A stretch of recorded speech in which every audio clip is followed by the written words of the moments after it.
Lucas Brennan's hands trembled around the Winchester rifle, the same gun that had stolen his daughter's life 3 years ago. Ash and embers swirled at his feet where his shack once stood. "You'll die for those $3." Aida's voice echoed in his memory. 4 hours earlier, Socorro Springs Plaza baked under merciless sun. The crowd gathered like vultures as Sheriff Clayton dragged a chained woman to the auction block. Blood crusted on her wrists. Her eyes, Apache eyes, challenged every face in that square.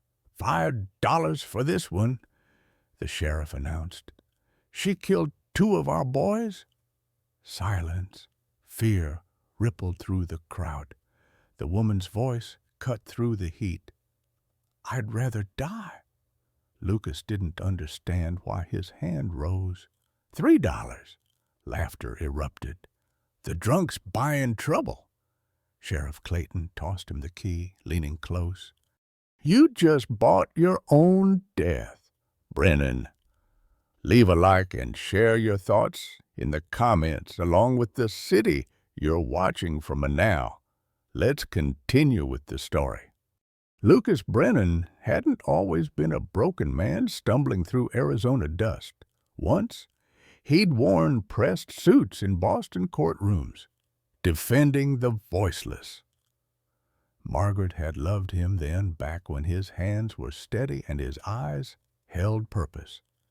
Their daughter Emma had been 8 years old, golden-haired and perpetually laughing, collecting wildflowers in glass jars. The law firm had prospered. They'd lived in a brownstone on Beacon Hill. Lucas took cases others wouldn't touch: immigrants, the poor, even a family of Apache traders accused of theft they didn't commit. That case had consumed him for 3 days in September, 3 years ago. Emma's birthday. He'd promised to be home. The morning he finally returned, exhausted and triumphant. He'd grabbed his Winchester for a quick hunt. Fresh venison would be his peace offering. The forest behind their summer cabin was thick with deer. He'd heard movement in the brush, seen the flicker of brown. His finger had squeezed the trigger before his brain could catch up. Not a deer. Emma, playing hide and seek, wearing her brown dress. The bullet had found her heart. She died in his arms, blood soaking into the wild flowers she'd been gathering. Her last words, "Papa, I was hiding good, wasn't I?" The marshal ruled it accidental, but Margaret's eyes had turned to ice. She had spoken only once at the funeral, her voice flat. "Our daughter died because you chose strangers over family." No one else attended. Margaret had already whispered the truth to Boston society. Lucas Brennan had murdered his own child. She disappeared the week after. Lucas hired investigators, sent letters to every address he knew. Nothing. He burned his law degree in the fireplace, drank until the brownstone was sold for debts, and fled west where no one knew his name for 3 years. He'd worked lumber camps from Colorado to Arizona, sending every dollar to Margaret's last known address. No replies ever came. He didn't deserve them.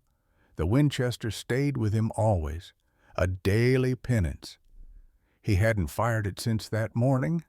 2 weeks ago, the lumber boss had dismissed him. Debts had piled to $487, impossible to repay. He'd been sleeping in an abandoned shack at Socorro Springs' edge, waiting for courage to fashion a noose. This morning, he'd counted his last $3. Rope cost $2. He'd planned to buy it at sundown, but then he'd seen her, the Apache woman, on the auction block.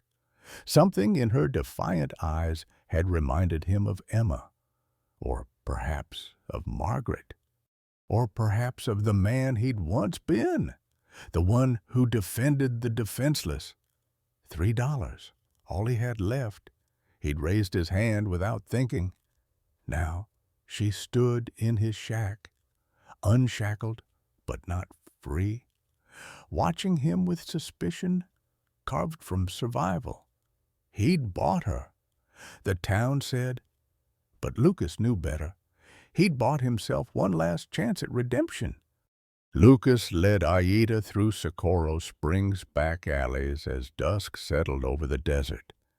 Curious eyes tracked them from windows, but no one interfered. She walked 3 paces behind him, silent as a ghost, chains clinking with each step.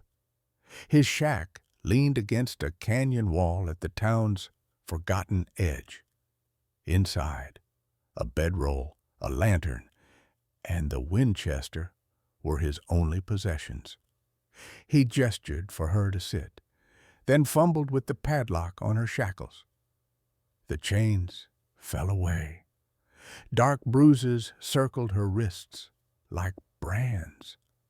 Aida stood motionless, rubbing the raw skin. She didn't run, didn't thank him, just watched with eyes that had witnessed too much. Lucas retrieved a cloth-bundled jerky and hardtack, his last meal. He offered it to her. She shook her head. "I owe you nothing." "I'm not asking for anything. You're free now." "No one is free for $3. Her English carried the measured cadence of someone who'd learned it as a weapon of survival. "Oh, what do you want from me?" "Nothing, I just—" Lucas struggled for words that wouldn't sound like lies. "I couldn't watch them sell you like livestock." Aida's laugh was bitter. "You feel guilty good. Your people should—" "I know." Something in his quiet agreement made her study him closer. "You're not like the others. They look at me with hate or lust. You look at me like you're already dead." Lucas turned away. "Maybe I am." "Then why waste $3 on me?" "Because—" He stopped, then decided the truth was all he had left. "Because I've already taken one life that mattered. Maybe I could save one instead." Aida's posture shifted, tension bleeding into curiosity. She sat finally, cross-legged on the dirt floor. "Who did you kill?" "My daughter. 3 years ago, an accident." The words came easier now, worn smooth by repetition. "I've been trying to die ever since, just haven't managed it yet." For a long moment, only the desert wind spoke. Then Aida reached into her worn deerskin dress and withdrew something small, a faded cloth embroidered with clumsy wildflowers. A child's handiwork. Lucas's breath stopped. "Where did you get that?" "A little girl gave it to me 2 years ago, in the Sonoran Desert." Aida's voice softened. "Her family was lost, dying of thirst. I found them, gave them water, showed them the way back. The girl had golden hair, blue eyes. She gave me this to say thank you." Lucas's hands shook as he took the cloth. Emma's work. He'd know those uneven stitches anywhere. "That was my daughter." Aida's eyes widened. "The girl I saved died 2 weeks later, by my hand." Lucas pressed the cloth to his face, breathing in dust and memory. "You saved her life, and I took it away. God, what kind of world—" "Stop!" Aida's command cut through his despair. "I didn't tell you this for your self-pity. I told you because now you understand debt, life for life, balance." "What do you mean?" Aida leaned forward, intensity burning in her dark eyes.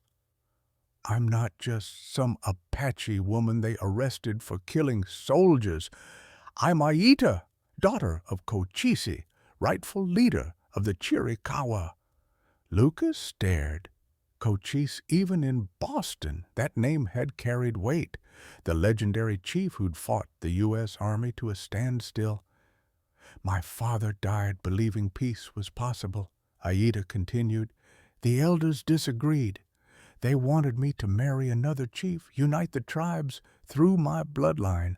I refused, not because I didn't want peace, but because I wouldn't be traded like a horse. Her jaw tightened. They cast me out, called me traitor. The soldiers you killed were hunting children, 14 of them. Aida's voice dropped. They're not ordinary orphans. They're the children born after your soldiers raided our camps, born from violence.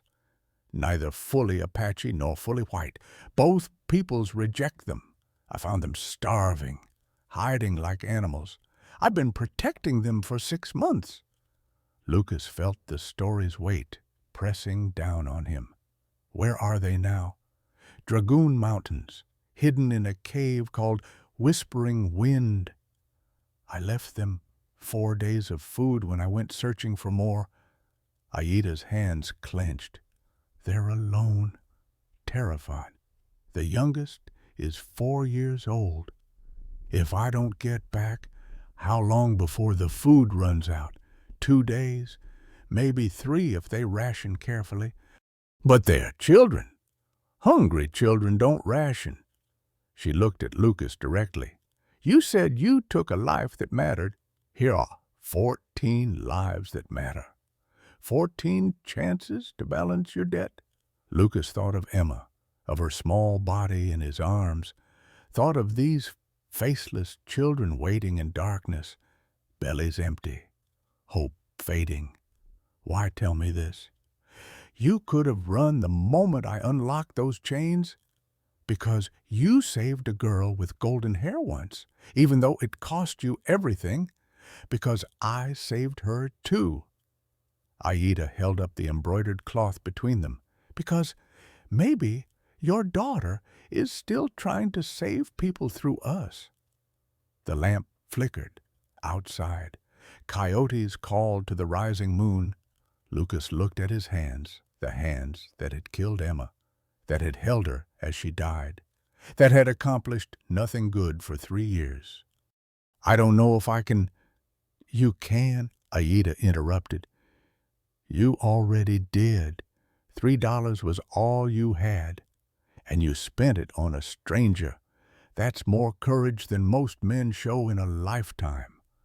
Lucas met her eyes and saw not accusation, but invitation, a path forward through the darkness.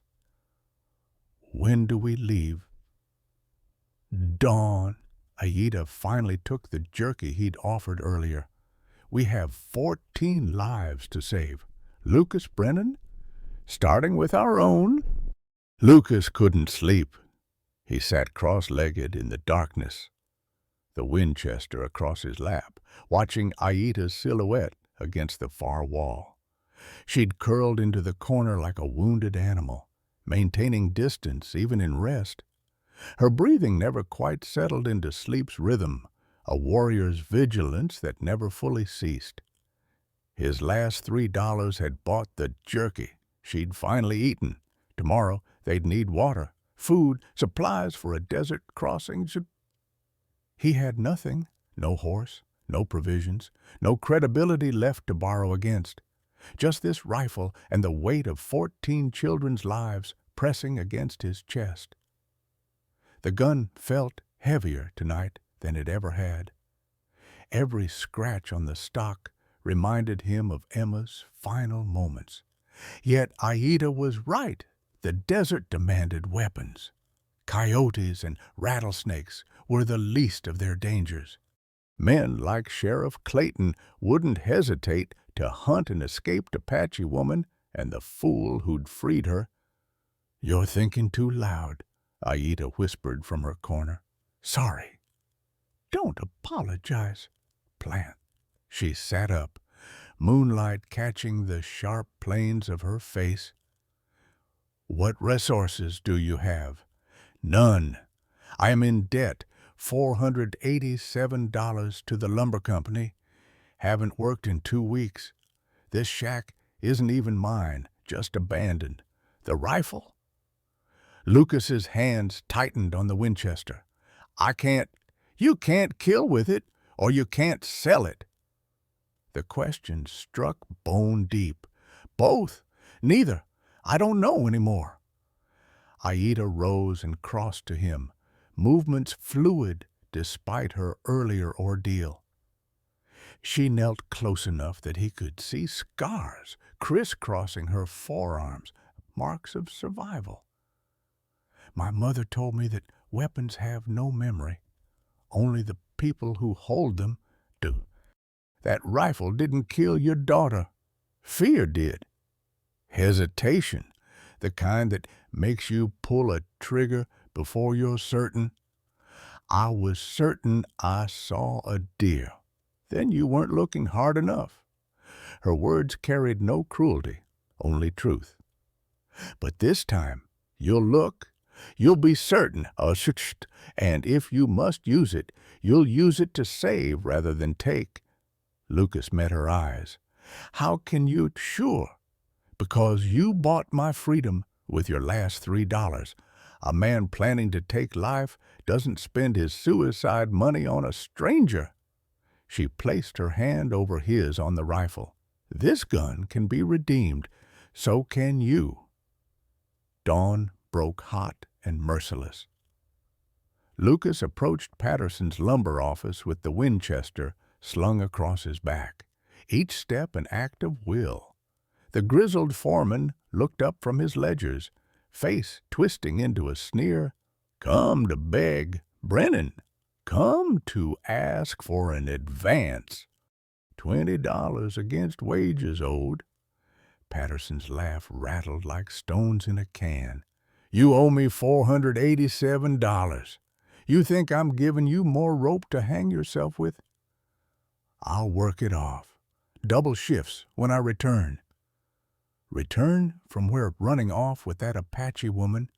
Patterson leaned back, boots on his desk.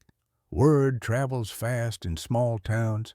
You made yourself a pariah yesterday, boy. Nobody's hiring you now." Lucas unslung the Winchester, laid it on the desk. "Then take this as collateral." Patterson picked up the rifle, examining it with theatrical slowness. "This, the gun that killed your little girl, I heard about that.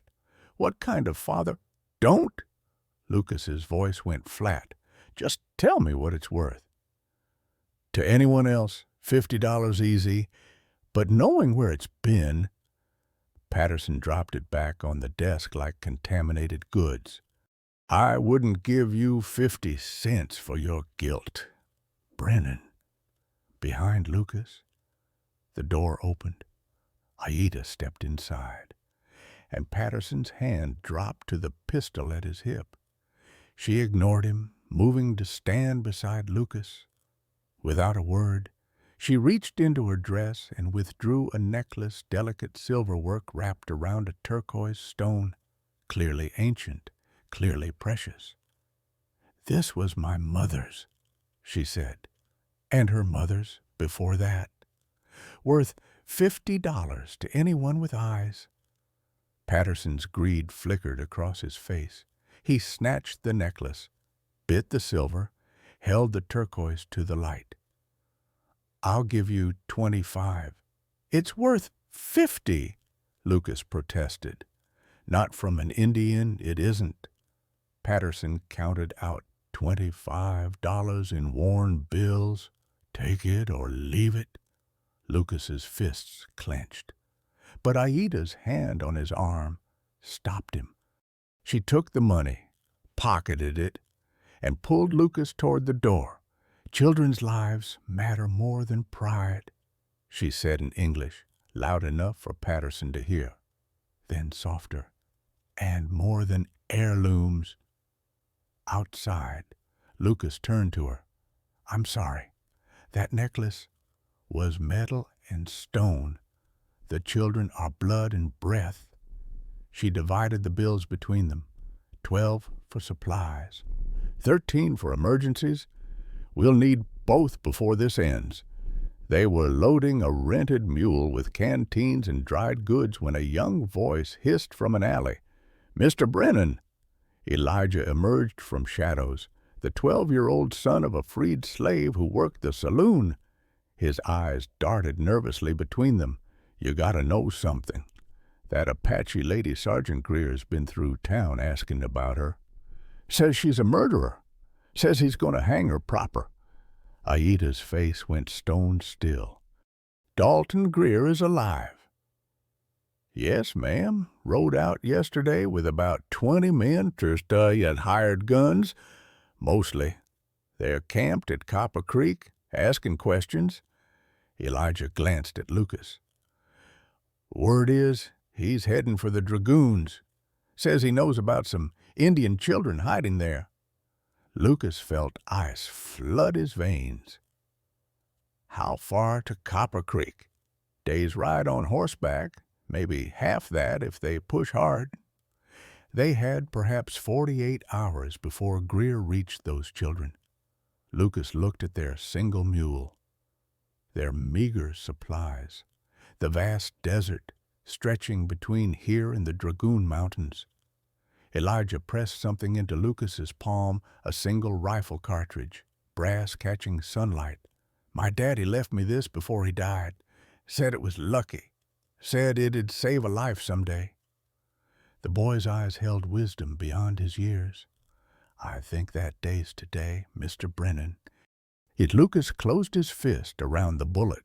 Thank you, Elijah. As they left Socorro Springs behind, the desert shimmered ahead like a sea of fire. Somewhere beyond it, 14 children waited, and somewhere behind it, a killer named Greer was coming. The race had begun. The Sonoran Desert consumed them like a living furnace. By midday, heat waves twisted the horizon into liquid mirages, and the temperature climbed past 110 degrees. Lucas had never known such brutal, unrelenting punishment. Sweat evaporated before it could cool his skin. His tongue thickened like leather in his mouth. Aida moved ahead with unsettling ease, reading the barren landscape as Lucas might read a legal document. She paused at seemingly random locations, scraping away sand to reveal moisture beneath rocks, identifying plants Lucas had dismissed as dead brush. Near noon, she stopped at a towering saguaro cactus and used her knife to cut into its flesh. Drink slowly, she instructed, offering him the pulp. White men always gulp and then vomit. Lucas obeyed, letting the bitter moisture seep across his parched mouth. It tasted like desperation and survival. How do you know where to find water? My grandmother taught me. She survived 3 desert crossings, fleeing cavalry. Aida's hands worked efficiently, filling their canteens with cactus water. She said the desert only kills the arrogant and the ignorant. You must listen to it, respect it. They sheltered through the worst heat under a rock overhang, the mule panting beside them. Lucas watched Aida study the distant mountains, calculating routes with narrowed eyes. She moved without wasted motion, every gesture purposeful. When she crouched to examine animal tracks, her body became absolutely still, a predator's patience. You're a warrior, Lucas said. It wasn't a question. I was trained as one. Apache women can fight if they prove themselves worthy. She didn't look at him. My father believed strength wasn't about gender, only about courage and skill. Did you love him? More than breath itself? Her voice carried old grief, which is why I couldn't honor his final wish. He wanted peace through my marriage to another chief. I wanted peace through truth, by refusing to treaties that would trap our people in prison camps. She finally met Lucas's eyes. I was right. The chief who married in my place signed the treaty. 2,000 Apache died in those camps within a year. Starvation, disease. broken spirits. Lucas thought of courtrooms, of laws designed to protect the powerful while crushing the vulnerable. I used to believe the legal system could deliver justice.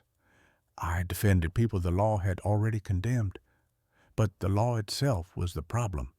That's why I became an outlaw, Aida said simply. Sometimes the only moral choice is to break immoral rules. As evening painted the sky crimson, they walked through cooling Saturday. Lucas's blisters had burst hours ago. Each step sent fire through his boots, but he refused to slow down. 14 children had no time for his weakness. That night, they built only the smallest fire, enough for warmth, but too small to signal their location. Lucas lay on his bedroll, every muscle screaming, while Aida sat watch beneath the stars. The desert night brought sounds he'd never heard in Boston, the distant yip of coyotes, the scratch of scorpions hunting, wind whistling through stone like breath through broken teeth. Sleep came reluctantly, and with it, the dreams, always the same dream.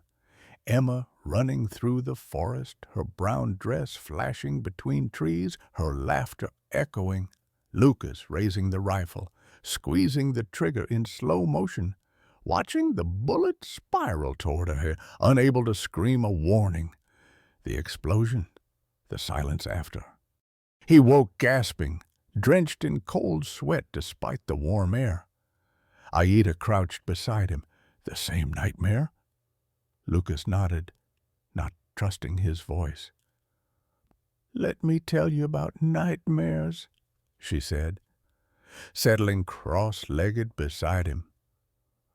"When I was 18, I fell in love with a warrior named Kuruk. He had the fastest hands with a bow, the brightest laugh. We planned to marry after he completed his vision quest." Her voice dropped into memory's cadence.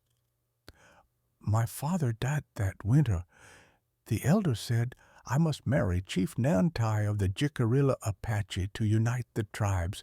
I refused. Kuruk stood with me, declared we would marry anyway." She paused, fingers tracing patterns in the sand. "They killed him, made it look like a hunting accident. An arrow in the back, Apache arrows, Apache bow. Our own people murdered him to control me."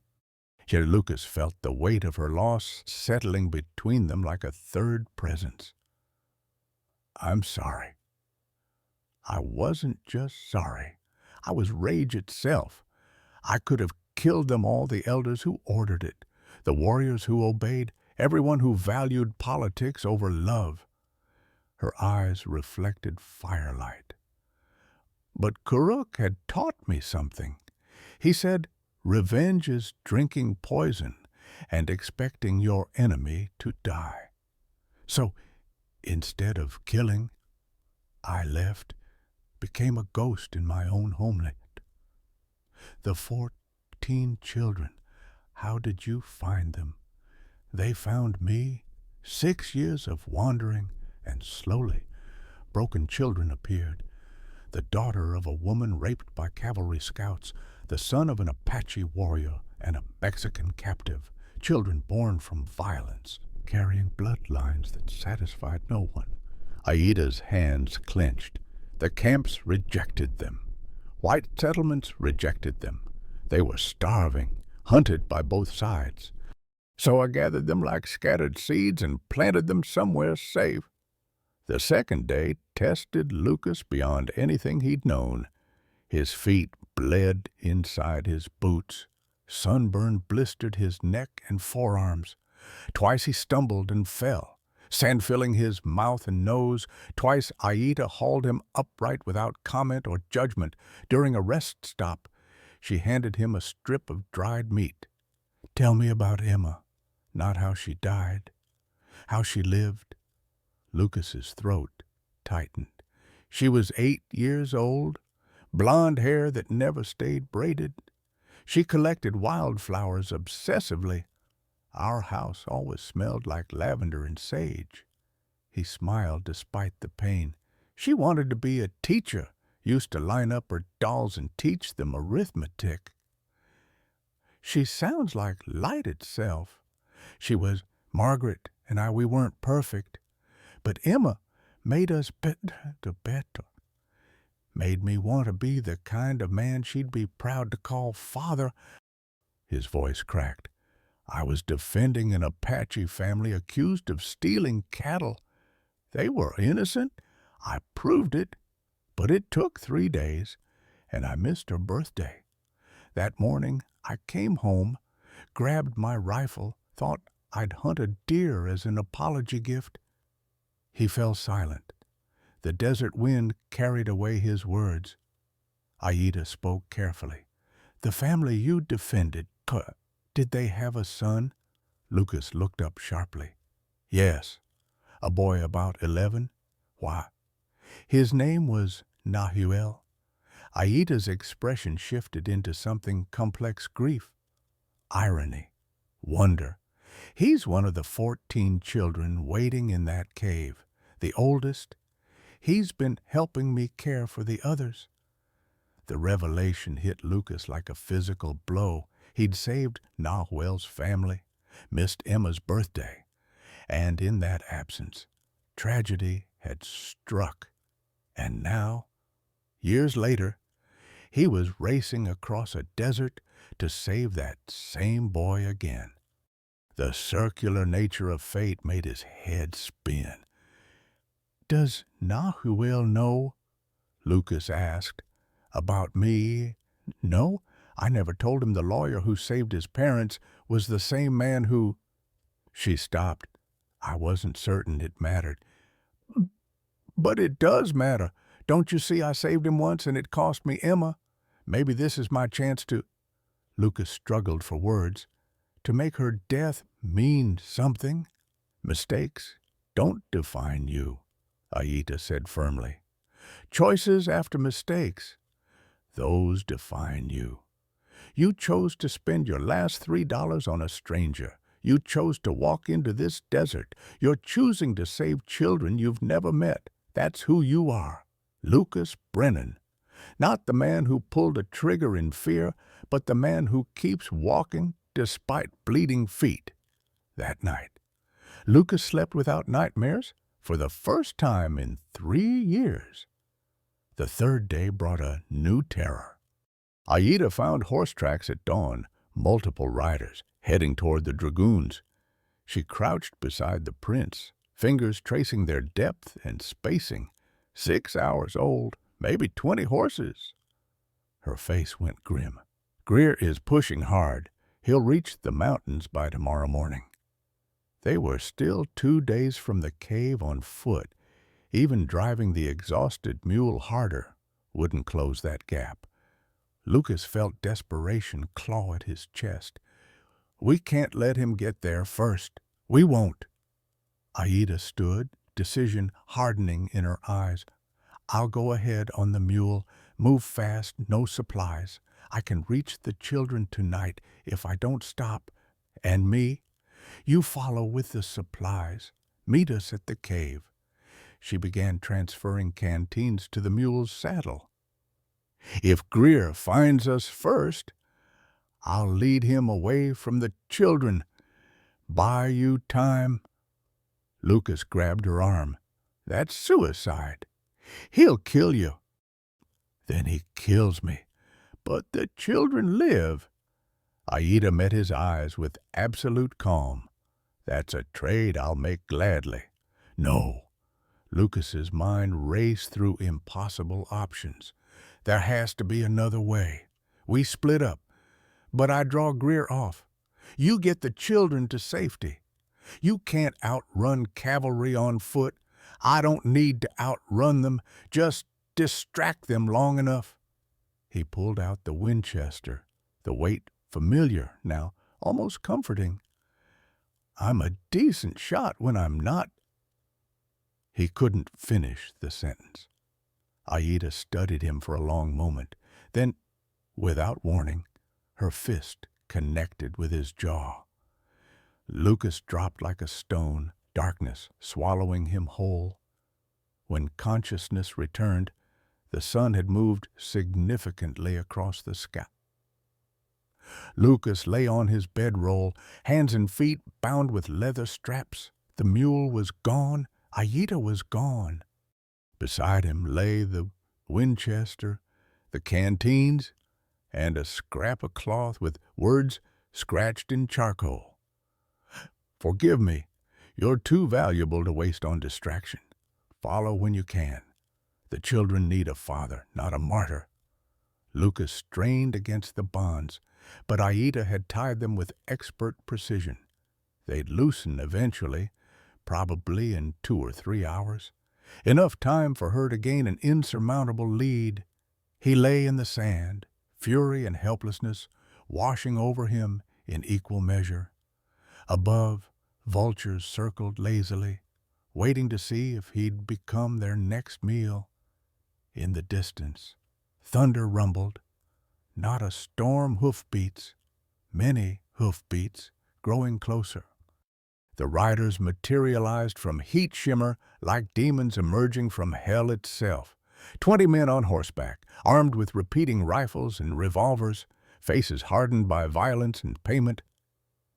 At their center rode a man Lucas recognized from whispered descriptions around Socorro Springs, Sergeant Dalton Greer.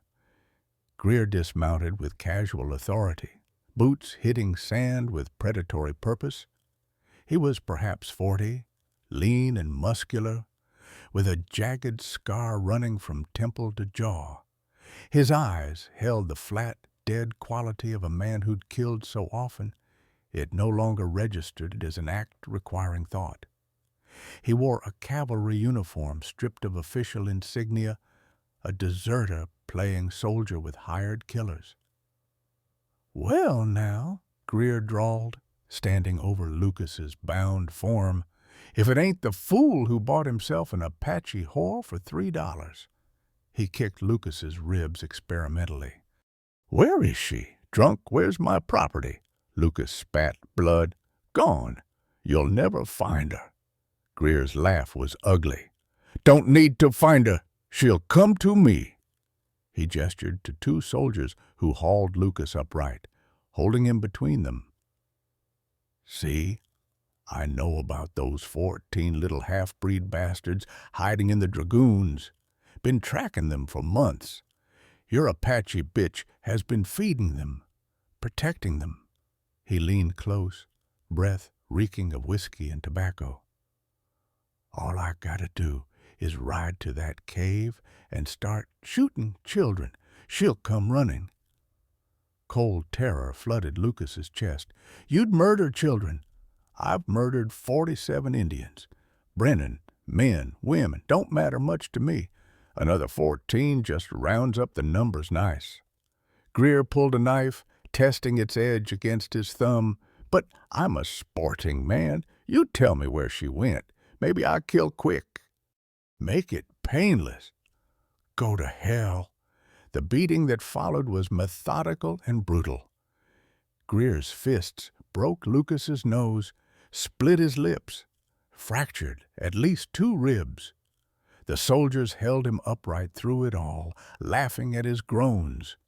When Lucas's legs finally gave out, they let him collapse into the sand. "Boring," Greer announced, wiping blood from his knuckles. "Mount up, boys. We'll find those brats ourselves, kill them slow until the woman shows." "Stop!" The voice cut across the desert like a blade. Aida stood 50 yards away, hands raised, the mule grazing beside her. She'd circled back somehow, approached from downwind. Her face was carved from stone, but her eyes blazed with barely contained fury. "Let him go," she called in English. "Your fight is with me, Greer." Greer's smile stretched wide and terrible. "Well, well. The princess returns to her kingdom of dirt and blood." He drew his pistol, aiming casually at Lucas's head. Come here. Slow. Any tricks, and I paint the sand with his brains." Aida walked forward with measured steps, never breaking eye contact with Greer. When she reached the circle of soldiers, Greer grabbed her hair and forced her to her knees. The impact sent dust billowing around her. "You remember me, sweetheart?" Greer's voice dropped to something obscene. "Remember when you stuck that knife in my rib 6 months back, left me bleeding in the dirt like a dog?" He kicked her face with his boot. Blood exploded from her nose. "I've been dreaming about repaying that debt." Lucas struggled against the soldiers holding him, but his broken ribs made every breath agony. "Leave her alone, you bastard, or what you'll bore me to death with legal arguments." Greer hauled Aida up by her hair, then slammed her back down. "I'm gonna make her suffer, Brennan.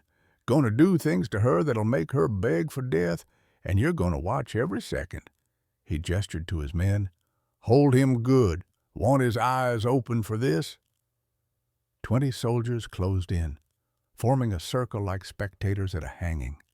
Greer unbuckled his gun belt, hands moving to Aida's torn dress. She didn't cry out, didn't plead. She only looked at Lucas with eyes that held something beyond fear, a terrible acceptance, a warrior's readiness for death. "Don't look," she whispered in English. But Lucas couldn't look away, couldn't close his eyes, couldn't do anything but witness the horror unfolding and feel his soul shatter into smaller and smaller pieces. Something broke inside him then. Not despair he'd carried for 3 years. This was different. This was rage purified into clarity. This was the moment between the death of one man and the birth of another. Time seemed to slow. Lucas's vision tunneled, focusing with sudden intensity. His broken ribs still screamed, but the pain felt distant now, unimportant. He was dying anyway. Blood filled his mouth. Breathing grew harder. He had minutes left, maybe less. But minutes were enough. Flashbacks erupted like lightning. Emma running through the forest, brown dress flashing between trees, Aida kneeling in the desert sand, offering water to a dying family. The embroidered cloth, clumsy wildflowers, stitched with a love. 14 faceless children waiting in darkness. The brass cartridge Elijah had pressed into his palm, still tucked in his vest pocket. Aida's words echoing, "Guns can take away, but they can also give." His internal voice, Emma's voice, spoke with perfect clarity. "Papa, you killed me because you were afraid to look closely. This time, but look, this time, be certain this time. Save instead of take." Lucas felt his bound hands shift. The soldiers had tied him hastily, focused more on entertainment than security. They'd also forgotten to search him thoroughly.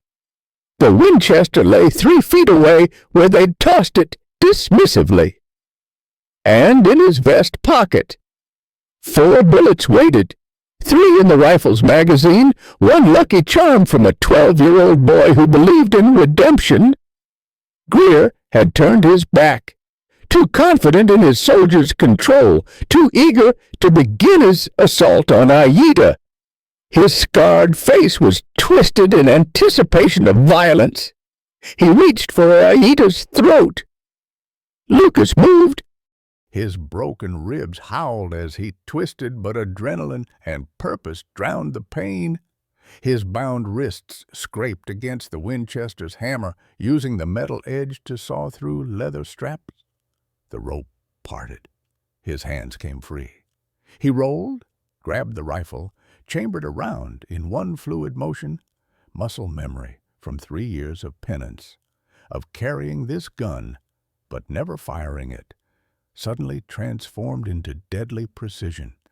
The first shot cracked across the desert like thunder from heaven. Greer jerked forward, Aita's scream of his name dying on his lips. The bullet had punched through his left shoulder, spinning him halfway around.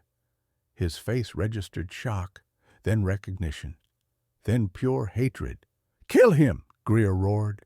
20 rifles swung toward Lucas. 20 men reached for triggers. Lucas had perhaps 2 seconds before they cut him down. He didn't waste a single one.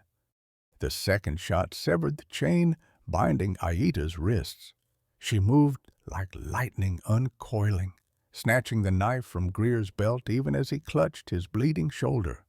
2 soldiers lunged for her. She was faster, blade finding throats with surgical precision.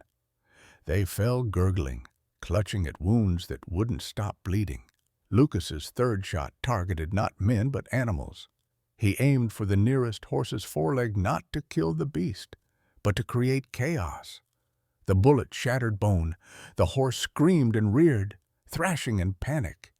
Its hooves caught 2 soldiers in the face, knocked 3 more sprawling. Other horses panicked, bucking and scattering. In the confusion, Aita moved like a ghost of vengeance. Her knife flashed twice more. 2 more soldiers fell, 5 down. 15 still standing, but their formation had broken. Fear crept into their eyes. They'd expected sport, not combat. Lucas had 1 bullet remaining, the lucky bullet, the one Elijah's dead father had carried, the one meant to save a life. He chambered it, raised the Winchester, sighted down the barrel. Greer had recovered his pistol. Blood streamed from his shoulder, but hatred kept him upright. He aimed not at Lucas, but at Aita's back as she fought 2 soldiers simultaneously. Time crystallized. Lucas could see everything with perfect clarity, the sweat on Greer's temple, the tension in his trigger finger, the trajectory of death about to be released. He could see Aita, magnificent and fierce, unaware of the gun pointed at her spine. He could see the desert stretching forever, indifferent to human tragedy. And he could see Emma, golden-haired and smiling, superimposed over it all like a benediction. "Not this time," Lucas whispered. He pulled the trigger. The rifle bucked. The bullet flew truer than any shot Lucas had ever made, truer than seemed possible for a dying man with broken ribs and blurred vision. It struck Dalton Greer precisely in the center of his chest, directly over his heart. The impact lifted him off his feet and threw him backward into the sand. Greer's gun fired as he fell, the bullet going wild. No, not wild. Lucas felt the impact before he heard the shot. Heat bloomed in his chest, radiating outward like sunrise. His legs gave out. The Winchester slipped from suddenly nerveless fingers. He collapsed onto his back, desert sky filling his vision. Somewhere distant, Aita was screaming his name. The remaining soldiers were fleeing, their courage broken by Greer's death. Hoofbeats faded like receding thunder. Lucas lay in the sand, warm blood soaking through his shirt, and smiled. The sky above was impossibly blue. Clouds drifted like thoughts. A hawk circled, hunting thermals. Emma's voice, clear as crystal. "You did it, Papa. You looked closely this time." Darkness crept in from the edges. Lucas didn't fight it. For the first time in 3 years, dying felt like rest, rather than punishment. The last thing he saw before unconsciousness claimed him was Aita's face above his, tears cutting tracks through dust and blood. Her hands pressed against his chest, trying to stop what couldn't be stopped. "Don't you dare die," she sobbed. "Don't you dare leave me to do this alone." But Lucas was already gone, falling into darkness that felt strangely like peace. Aida pressed both hands against the wound in Lucas's chest, but blood pulsed between her fingers with each fading heartbeat. The bullet had entered below his collarbone, angled downward a killing shot. His breathing came in shallow, wet gasps. Pink foam bubbled at his lips. "Stay with me," she commanded, her voice fierce despite the terror clawing at her throat. "You don't get to die after everything we've survived." Lucas's eyes flickered open, unfocused and distant. "Emma." His voice was barely a whisper. "Is that you?" "Sweetheart, it's Aida." "Lucas, listen to me. I need to get you to the cave. Nahuel knows medicine. He can help." "So tired." His eyelids drooped. "Just let me sleep." She slapped his face, hard enough to snap his head sideways. "No sleeping. Not yet. You promised to help save those children. Keep your promise. Damn you." Around them, the battlefield lay silent, except for the moaning of wounded soldiers too injured to flee.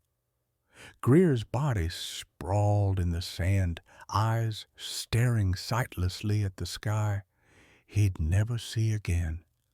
5 other corpses decorated the clearing. The rest had scattered like cowards, leaving their dead behind. Aida worked with desperate efficiency. She tore strips from her dress, wadding them against Lucas's wound. The fabric turned crimson immediately. She bound it as tight as she dared, knowing she was buying minutes, not hours. His breathing grew more labored. Blood loss was stealing his life drop by drop. The mule had bolted during the fighting, but remained nearby, too exhausted to run far. Aida whistled a sharp, piercing sound that made the animal's ears swivel. It approached reluctantly, eyes rolling at the smell of blood. Getting Lucas onto the mule nearly killed them both. He weighed more than she'd expected, dead weight that fought every movement. His broken ribs grated with sickening sounds. Twice he passed out completely. Twice she had to slap him awake. Hating herself for causing pain, but knowing unconsciousness meant death. Finally, impossibly, she had him draped across the mule's back like a sack of grain, undignified, dangerous, but mobile. She tied his hands and feet together beneath the mule's belly to prevent him sliding off. The sun was dropping toward the western horizon. She had perhaps 8 hours of darkness to cover 30 miles of desert and mountain terrain. With Lucas dying and the mule exhausted, it might as well have been 300. "Hold on," she told him, though she wasn't certain he could hear anymore. "Just hold on." She began walking, leading the mule by its reins, moving as fast as the animal could manage. Behind them, vultures were already circling, drawn by the feast of corpses. Ahead, the Dragoon Mountains rose like jagged teeth against the darkening sky. The journey became a nightmare without an end. Aida walked through pain that transcended physical limits. Her feet bled inside her moccasins. Exhaustion made her stumble over rocks she should have seen. Thirst turned her throat to sandpaper. But she didn't stop. Couldn't stop. 14 children were waiting, and Lucas was dying, and neither reality permitted rest. Lucas drifted in and out of consciousness, his fevered mind wandering through memories and hallucinations. Sometimes he spoke clearly, other times his words dissolved into nonsense. Aida listened to all of it, her heart breaking with each rambling confession. "Margaret, I'm sorry." He mumbled, "during the first hour. I tried to save them, tried so hard." Why couldn't I save anyone? Later, as the moon rose, "Emma, Don't run into the trees. Stay where I can see you. Please, baby, stay where I can see you. Around midnight, his delirium deepened. $3, that's all a soul costs. $3 and a broken heart and a Winchester that remembers everything. Aida's own voice had gone hoarse from encouraging him, begging him to hold on just a little longer. We're almost there. Lucas, the children need you. I need you. Don't leave me alone with this. Not alone, he breathed. Never alone. Emma's here. She's walking beside us. Can't you see her? Aida looked, but saw only desert darkness and her own shadow cast by moonlight. What does she say? Says I did good. Says the bullet. He coughed, blood spattering his lips. Says the bullet this time brought life instead of death. Says she's proud of her papa. Tears streamed down Aida's face, but she kept walking, kept pulling the mule forward, kept refusing to acknowledge the reality that Lucas Brennan was dying in the cruelest, slowest way, not from the bullet wound itself, but from blood loss and organ failure and the simple fact that human bodies have limits beyond which they cannot function. The terrain grew rougher as they climbed into the foothills. Rocks threatened to break the mule's legs. Narrow paths required careful navigation. Twice, Aida had to physically lift Lucas when he started sliding off, her muscles screaming in protest. Once she fell, scraping her knees bloody on stone. But she got up and continued. Dawn found them still miles from the cave. Lucas had stopped speaking entirely. His breathing had become irregular, long gaps between shallow gasps. His skin felt cold despite the warming air. Aida checked his pulse repeatedly, finding it weaker each time. "You stubborn, foolish, brave man," she whispered, adjusting the bandage that had long since stopped absorbing blood because there was so little left in him. "You bought my freedom for $3 and gave your life for 14 children you never met. What kind of idiot does that?" But she knew the answer. The kind of idiot who'd spent 3 years believing he deserved death, then discovered something worth dying for.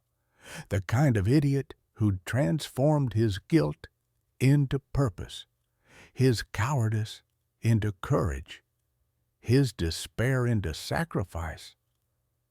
The sun was fully risen when Aida finally glimpsed the entrance to Whispering Wind Cave, a dark mouth in the mountainside, partially concealed by scrub brush and fallen rocks. She'd led the children here months ago, knowing its depths provided shelter and its hidden location offered protection. She whistled the signal, 3 short notes, 1 long, a pause, then an answering whistle from within the cave. Moments later, children began emerging, 14 faces, gaunt from hunger, eyes wide with hope and fear. The youngest was 4 years old, the oldest 14. They were Apache, Mexican, white, and every mixture between children that belonged nowhere and to no one except this woman who'd become their protector. Nahuel reached her first, the tall 14-year-old whose family Lucas had defended years ago. His eyes went immediately to the blood-soaked figure draped across the mule, Aunt Aida, who... He stopped, seeing her exhaustion, the tears cutting tracks through dust on her face. "Help me get him down," she commanded, carefully. "He's been shot." "He's dying." Nahuel and 2 older children eased Lucas off the mule. His body had gone completely limp, a rag doll held together by will that had finally run out. They carried him into the cave's cool darkness. Laying him on blankets, the children quickly spread. The younger children crowded around, their faces reflecting confusion and distress. Blood soaked Lucas's clothes, pooled beneath him. His chest barely moved. His face had gone the color of ash. Kaya, the 4-year-old girl with enormous dark eyes, pushed through the press of bodies. She knelt beside Lucas, her small hand reaching out to touch his face with heartbreaking gentleness. "Is he an angel?" she asked in Apache, her voice carrying the innocent certainty of childhood. "Did the spirits send him to us?" Aida knelt beside her, unable to speak past the knot in her throat. "He came to save you," she finally managed. "Abasid." "All of you. This man walked across the desert, fought soldiers, took a bullet meant for me, all so you would live." "What's his name?" asked another child. "Lucas Brennan." Aida smoothed his sweat-soaked hair back from his forehead. "He was a father once. His daughter died 3 years ago.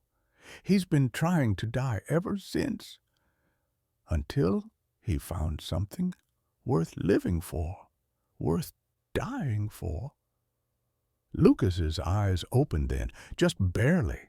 They found Aida's face, seemed to recognize her through the fog of approaching death. His lips moved, forming words too quiet to hear. She leaned close, ear to his mouth.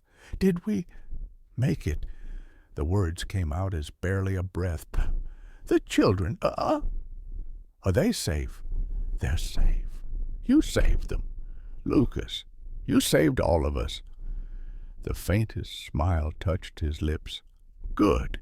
That's good." Tears fell from Aida's eyes onto his face. "Don't leave, please. Nahuel knows medicine. Let us try." Too late. His hand moved weakly, found hers, squeezed with the last of his strength. "Tell them. Emma wanted them to live. Tell them $3 was the best I ever spent." His eyes found Kaya's face, the tiny girl who'd called him an angel. "Be good," he whispered to her. "Be happy." Then his gaze returned to Aida. "Thank you for letting me be a father one last time." His chest rose once more, a rattling breath that seemed to pull air from the bottom of his soul. It left his body slowly, gently, like a sigh of relief after a long day's labor. And then Lucas Brennan was still. Aida pressed her fingers to his throat, searching for a pulse she knew wouldn't be there. The silence in the cave was absolute. 14 children watched a stranger die for them, unable to comprehend the magnitude of what they'd witnessed. Then Kaya began to cry deep, wrenching sobs that came from somewhere ancient and primal. The sound broke the spell. Other children joined her, tears flowing freely, mourning a man they'd never known, but who'd given everything so they could keep breathing. Aida didn't cry, not yet. She simply held Lucas's hand and looked at his peaceful face, peaceful for the first time since she'd met him. The guilt that had haunted him, the despair that had driven him, all of it had been washed away by blood and sacrifice. "You were wrong," she told his corpse softly. "You didn't buy my freedom for $3. You bought your own." Nahuel knelt beside Lucas's body, his young face grave with concentration. while the other children wept. He'd moved with practiced efficiency, checking pulse points at throat and wrist, lifting eyelids to examine pupils, pressing his ear against the blood-soaked chest. "He's not dead," Nahuel announced quietly. Aida's head snapped up. "What? He's not dead," the boy repeated, louder now, his fingers pressed against Lucas's throat. "The pulse is there. Faint. But there. He's still breathing. Look at his chest." Aida leaned close, hardly daring to hope.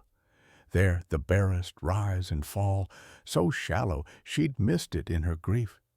Lucas's lips held the faintest blue tinge, but color hadn't completely fled his face. "How is that possible?" "He stopped breathing. I felt it." Nahuel was already moving, barking orders to the other children in Apache.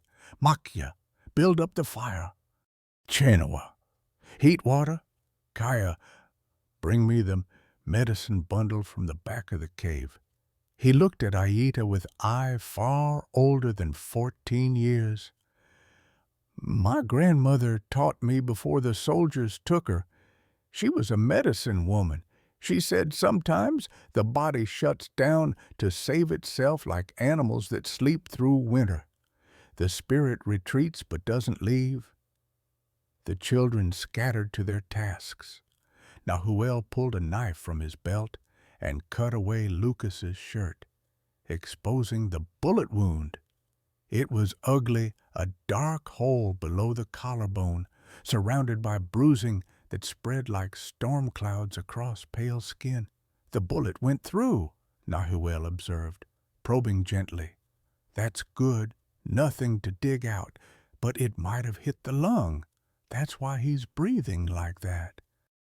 His hands moved with surprising confidence, cleaning the wound with heated water, packing it with a poultice made from crushed yarrow and willow bark. Aida watched, feeling useless for the first time in years. "Where did you learn this?" "Grandmother trained me from age 6. Said the spirits had told her I'd need to heal rather than fight." Nahuel's jaw tightened. "She died in the camp. Pneumonia. The white doctors wouldn't waste medicine on an old Apache woman." For 3 days, Lucas hovered between life and death. Fever gripped him, sending his temperature soaring until Aida feared his brain would cook. Nahuel fought it with cold compresses and teas brewed from herbs Aida barely recognized. The boy slept in shifts, never leaving Lucas's side for more than an hour. The other children took turns helping. Even little Kaya participated, holding Lucas's hand and singing Apache lullabies her mother had taught her before dying. The cave filled with the sound of children praying in 3 languages, a chorus of hope directed at a dying stranger. Lucas's delirium during those days revealed fragments of a soul too long tormented. He called for Emma constantly, begged Margaret for forgiveness, screamed at invisible demons. Once he sat bolt upright, eyes wild, and shouted, "I see her! Emma's in the trees! Don't shoot! Don't shoot!" before collapsing back unconscious. Aida stayed beside him through all of it, wiping sweat from his brow, holding him down when convulsions racked his frame. She slept sitting up, one hand always touching him, as if her presence alone could anchor his spirit to his body. On the morning of the 4th day, the fever broke. Lucas opened his eyes, truly opened them, with awareness and recognition, and croaked, "Water!" The cave erupted in cheers. Children surrounded him, chattering in excitement. Kaya climbed onto his chest before Aida could stop her, throwing small arms around his neck. Lucas winced but managed a weak smile. "Easy, little one," he whispered. "Still got some healing to do." Over the following days, as Lucas regained strength, Aida told him everything. She spoke of her true identity, not just the daughter of Cochise, but his chosen successor, the first woman chief in Apache history, selected not for her gender, but for her wisdom and courage. My father died believing I would unite our people, she explained, as they sat by the cave entrance, watching the children play. The elders disagreed. They wanted a man. They wanted someone who'd sign treaties, make peace through surrender. I knew those treaties were Trapp's promises written on paper that meant nothing to men who saw us as animals. You refused the marriage alliance, Lucas said, pieces of the story fitting together. I refused to be sold like a horse. But Kuruk, the man I loved, he supported me, stood against the elders publicly. Her voice went hollow. They killed him for it, made it look like an accident during a hunt. An arrow in the back, shot by Apache hands with an Apache bow. Lucas reached for her hand. I'm sorry. The man they installed as chief in my place signed the treaty. I'd refused. Within 6 months, 2,000 Apache were forced into camps. Within a year, half were dead from disease and starvation. Aida's eyes reflected ancient pain. I was right to refuse, but being right didn't save my people. The 14 children, Lucas prompted gently, survivors. Not all from the camp, some were born before, rejected by both worlds. Children of violence, children of shame. No one wanted them. She looked at where Nahuel was teaching the younger ones to make rope from desert plants. So I gathered them, became their mother, their protector, their future. Lucas was quiet for a long moment. Then, there's something you should know about Emma, about what really happened. Aida retrieved a folded piece of paper from her medicine bundle, yellowed, stained, clearly old. I found this in your vest pocket while treating your wound.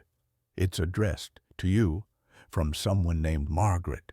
Lucas's hands shook as he took it. The handwriting was familiar, achingly so. Margaret's careful script.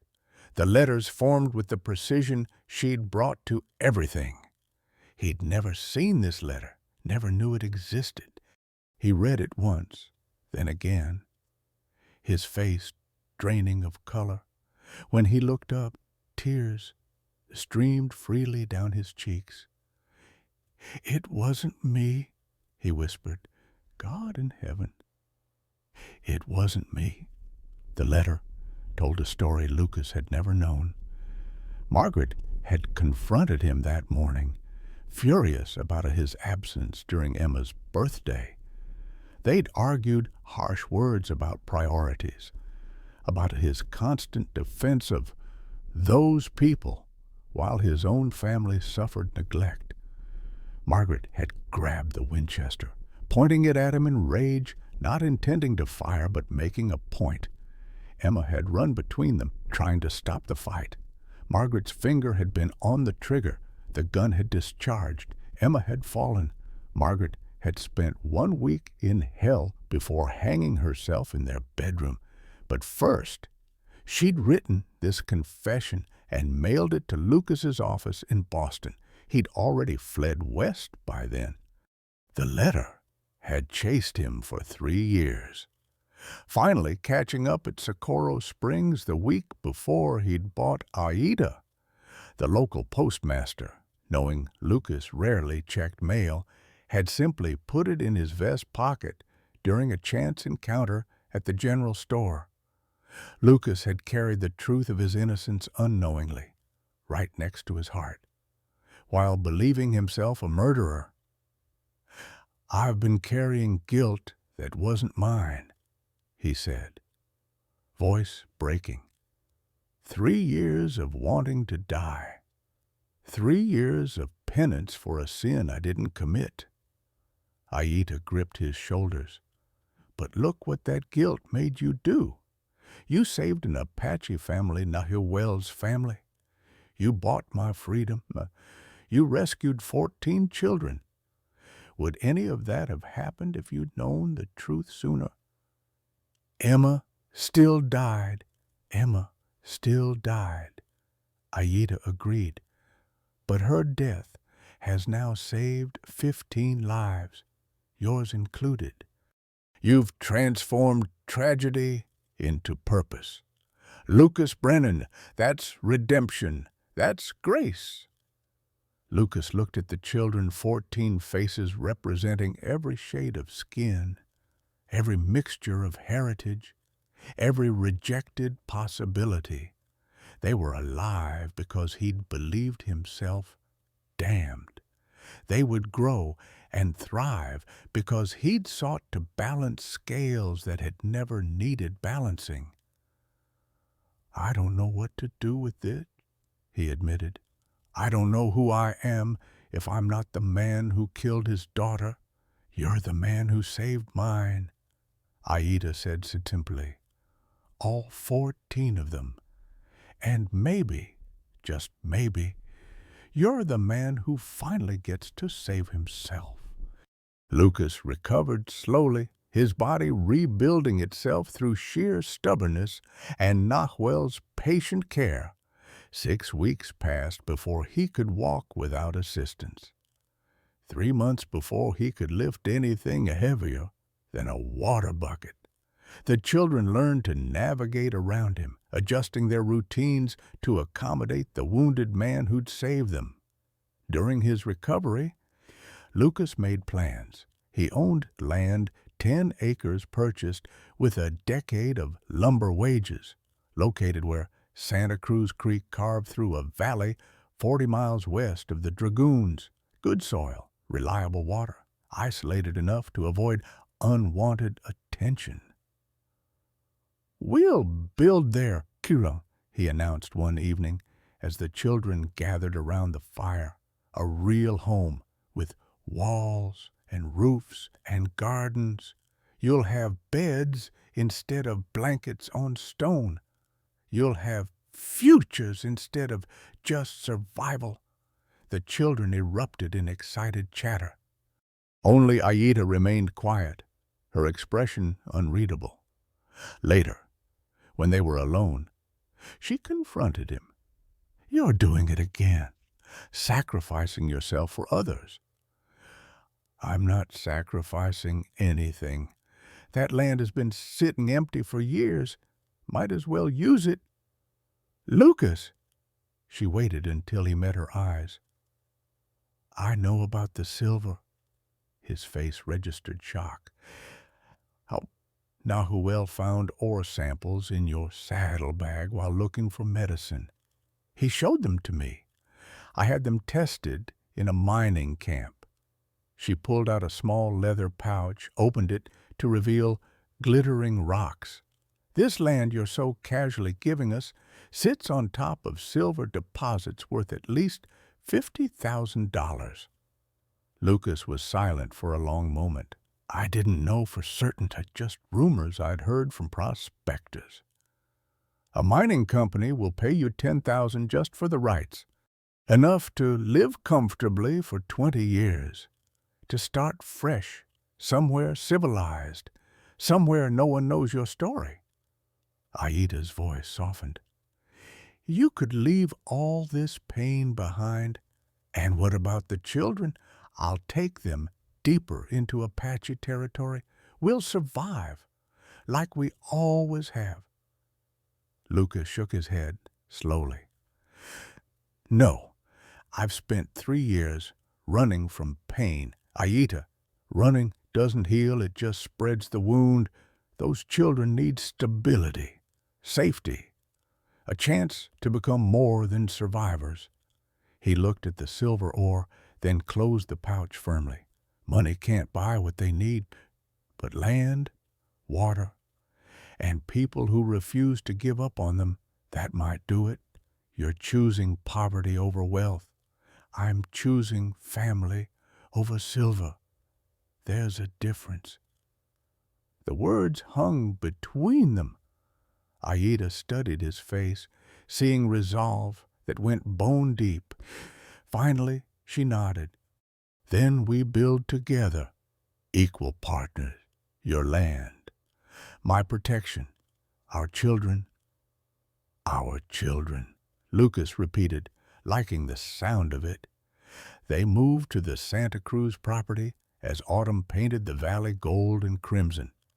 With Lucas's remaining savings and money, Aida earned selling her tracking skills to honest ranchers.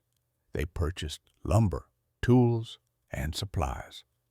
The construction was slow, hampered by Lucas's lingering injuries and the challenge of building while caring for 14 energetic children. But gradually, impossibly, a home emerged. 3 structures, a main house where the younger children slept, a workshop and schoolroom, and a smaller cabin for Aida and the older girls. Lucas claimed a corner of the workshop, insisting he needed little space. They established routines. Lucas taught reading, writing, and arithmetic using borrowed textbooks and newspapers. Aida taught Apache language, survival skills, and the stories of their people. The children learned both worlds, belonging fully to neither but creating something new from the mixture. The valley attracted others, a Mexican family fleeing persecution, Elijah and his father seeking land where skin color mattered less than character, an elderly Apache couple who'd escaped the camps, a white widow with 2 children, ostracized for defending Indians. The community grew organically, united by shared rejection and stubborn hope. 6 months after settling, Lucas discovered something that nearly broke him. Taco, a quiet 7-year-old boy with light skin and Apache features, had been having nightmares. Aida finally coaxed the truth from him one evening. He says he remembers the man you killed in the desert, she told Lucas privately. Says it was his father, Greer. Yet Lucas felt the ground shift beneath him. Dear God, I killed his father right in front of him. No, Takeda was hiding in rocks nearby. He saw everything, saw Greer about to kill me, saw you save my life, saw his father die. Aida gripped Lucas's arm. He's been afraid to tell you, afraid you'd send him away. Lucas found Dakota the next morning, sitting alone by the creek. The boy's shoulders tensed as Lucas approached, but he didn't run. Aida told me, Lucas said quietly, about Greer being your father. Dakota stared at the water. Are you going to make me leave? Why would I do that? Because I'm his son. Because you killed him. Because... The boy's voice cracked. Because part of me is glad he's dead, but part of me misses having a papa. Lucas sat beside him, his own heart breaking. Listen to me, Dakota. Your father did terrible things. He hurt people, killed innocents, tried to murder children. But none of that is your fault. You're not responsible for his sins. But his blood is in me. So is your mother's blood. So is the blood of every ancestor who survived and loved and hoped. Lucas put his hand on the boy's shoulder. You get to choose who you become. Not your father, not me, not anyone else. Just you. Dakota looked up, eyes shining with tears.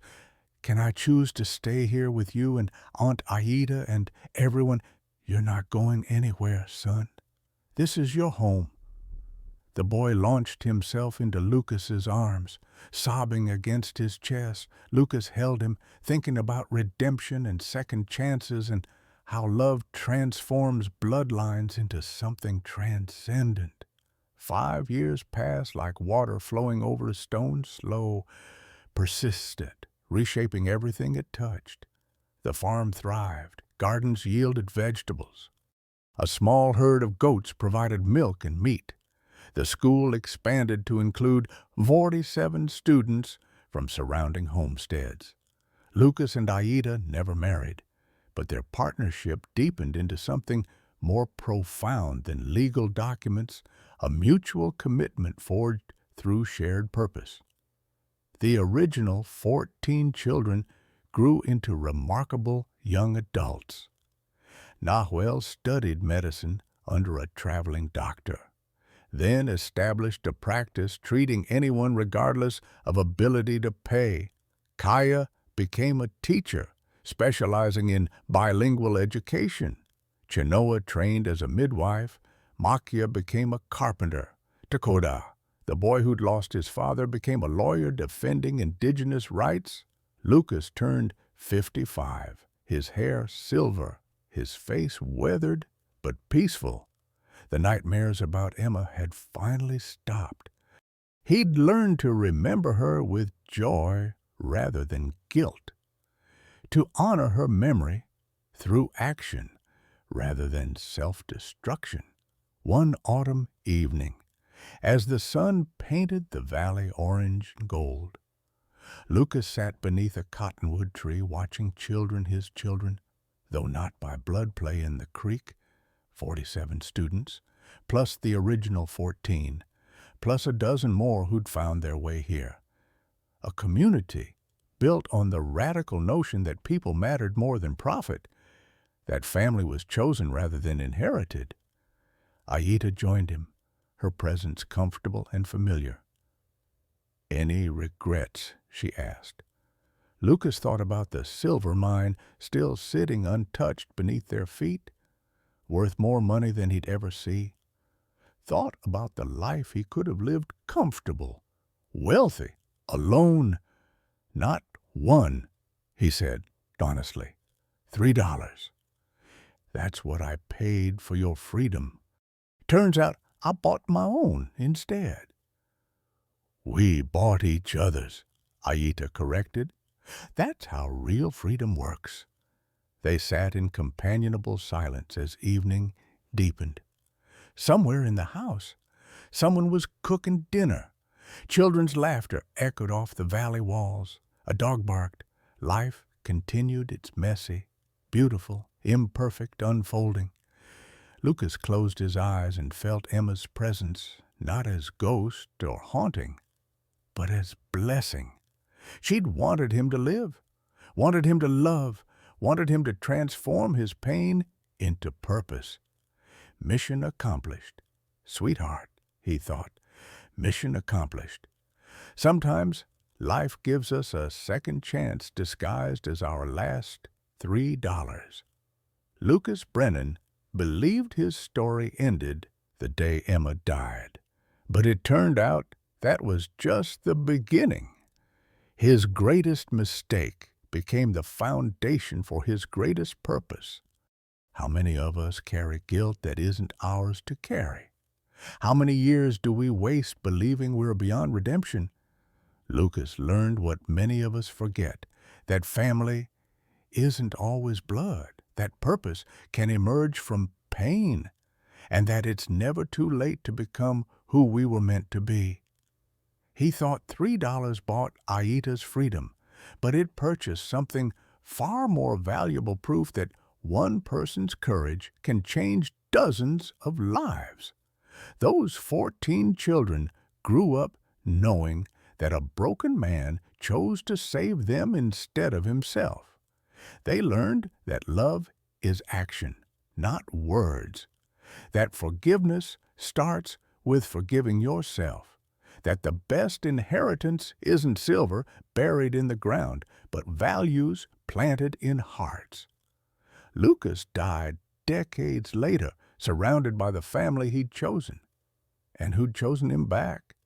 His legacy wasn't wealth or fame.